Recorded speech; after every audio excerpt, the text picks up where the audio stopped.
different facilities. And as I'm showing you here, this is just one of the installations that we have.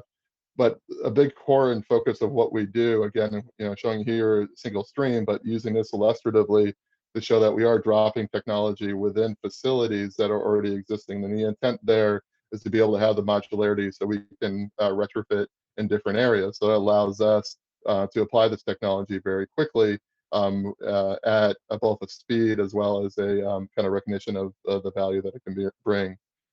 So as we do that, the bedrock of our company initially was focused on single stream materials, and that's where we have really built and honed the AI part of it. So as we go into different types of material categories, we have continued to kind of hone again the tech. So we've evolved and also gotten in further deployments and some major announcements that are coming about construction and demolition, electronic scrap.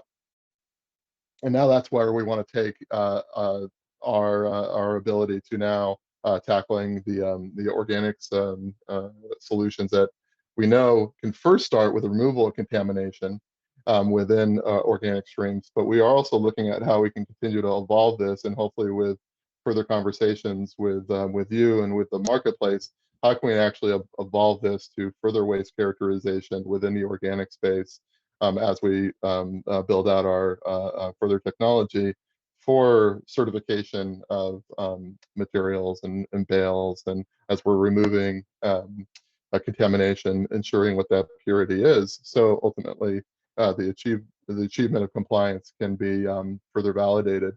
And with it, we are working on some very advanced technology down the road. So what I'm showing you here too is just like our roadmap. So we are actually going to be having our first commissioning and installation of a robotic system in an organics facility in the Southwest happening just in the next 2 months. And that's dropping into an existing facility, and it's part of that broader system for organics reclamation, and it's being applied to ultimately remove contaminants. And that's kind of like phase one, if you will, of how we are applying. And we're doing that with, identifying, food waste or plastics, that are coming in, or single-use plastics that are mixed within, the composition of organics that are coming through a facility and other materials. So that is very much, that first entry.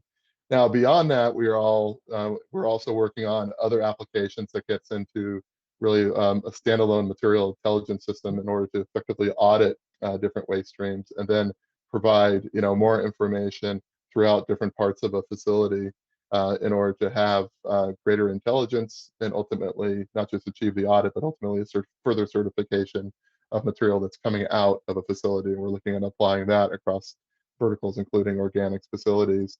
And then one of the exciting parts is we're also looking long-term is applying advanced technology on the AI and sensing for MSW and organics, and really the material composition. The material composition as we look at what is tied to,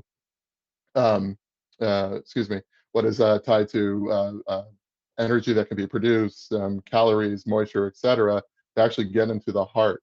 And we just recently have won our first contract with the Department of Energy with Beto, the Beto office, and that's what we're going to be working on, is advanced technology for sensoring and identifying, and ultimately further describing and characterizing what's happening within the organics waste stream and MSW and what have you. And we're looking at then, as we look at advanced technology, then taking that to the production side to introduce that commercially, again, to municipalities and other operations within the value stream. So we're looking at it near term and long term, and then ultimately what's important to us is having that dialogue, having that conversation about how can we further hone these applications to make them more useful for everything that you're dealing with day in and day out. Thank you.